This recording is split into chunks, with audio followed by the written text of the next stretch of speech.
Hi friends, my name is Y Praveen Kumar. So నేను ఈరోజు 3 tech tips అయితే చెప్పబోతున్నాను. దాంట్లో ఫస్ట్ టిప్ వచ్చేసి, ఒక మెసేజ్ ఎవరైనా మనకు పంపిస్తే, వేరే వాళ్ళకి మనం పంపిస్తే ఫార్వర్డెడ్ అని వస్తుంది కదా, ఏదైనా టెక్స్ట్ మెసేజ్ కానీ లేదంటే ఇమేజెస్ కానీ. సో అది ఎలాగ మనం ఆ ప్రాబ్లమ్ సాల్వ్ చేయాలనేది నేను చెప్తున్నాను చూడండి. సో ఫస్ట్ దీనికి వచ్చేసి మనం ఇక్కడ ఉన్న మీకు ఇక్కడ స్క్రీన్లో కనిపిస్తుంది కదా, ఆ టెక్స్ట్ని అయితే నేను కాపీ చేస్తున్నాను చూడండి. ఈ టెక్స్ట్ కాపీ చేసేసిన తర్వాత వేరే వాళ్ళ దగ్గరికి వెళ్ళి మనం మెసేజ్ నార్మల్గా టెక్స్ట్ పంపిస్తాం కదా, అక్కడైతే మనం పేస్ట్ చేయాలన్నమాట. అప్పుడు పేస్ట్ చేసినట్లయితే మనకి ఫార్వర్డెడ్ అన్న. సో ఫ్రెండ్స్, ఇప్పుడు చూసారు కదా, అక్కడ నేనైతే పేస్ట్ చేశాను. చూసారు కదా, అక్కడ ఏం ఫార్వర్డెడ్ అన్న మార్క్ అనేది అయితే రాలేదన్నమాట.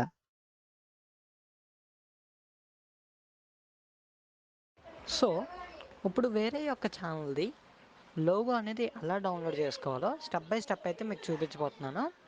ఇక్కడ నేను ఒక ఎగ్జాంపుల్ ఛానల్ తీసుకున్నాను. అదేంటంటే ఫిల్మీ మ్యూజియం అంట.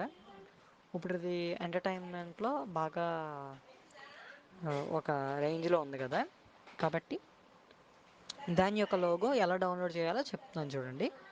కానీ ఒక కండిషన్, ఇదేంటంటే మనము ఫోన్లో అయినా చేసుకోవచ్చు, కానీ క్రోమ్ యూస్ చేస్తున్నప్పుడు డెస్క్టాప్ సైట్లో పెట్టుకొని అయితే చేయాలి. పీసీ అండ్ ల్యాప్టాప్స్లో అయితే ఇది స్పీడ్గా వర్క్ అవుతుంది అనమాట. చూడండి. సో మీకు అక్కడ కనిపిస్తుంది కదా ఫిల్మ్ ఎమోజీ అనే ఐకాన్, అదైతే కాపీ చేసుకొని కాపీ లింక్ అడ్రస్ అని వస్తుంది. స్క్రీన్ షాట్లో అయితే క్యాప్చర్ అవ్వలేదు. సో ఆ లింక్ అడ్రస్ అనేది కాపీ చేసుకొని వేరే న్యూ ట్యాబ్ అంటే పీసీలో కానీ ల్యాప్టాప్లో కానీ న్యూ ట్యాబ్ అని ఉంటుంది కదా, దాని మీద ప్రెస్ చేసి పేస్ట్ చేసేయండి. అప్పుడు ఇలాగ మీకు స్క్రీన్ మీద కనిపిస్తున్న ఫిల్మ్ ఎమోజీ ఐకాన్ అయితే వస్తుంది. లింక్ కూడా చూడండి, YT3 అలా వస్తుంది.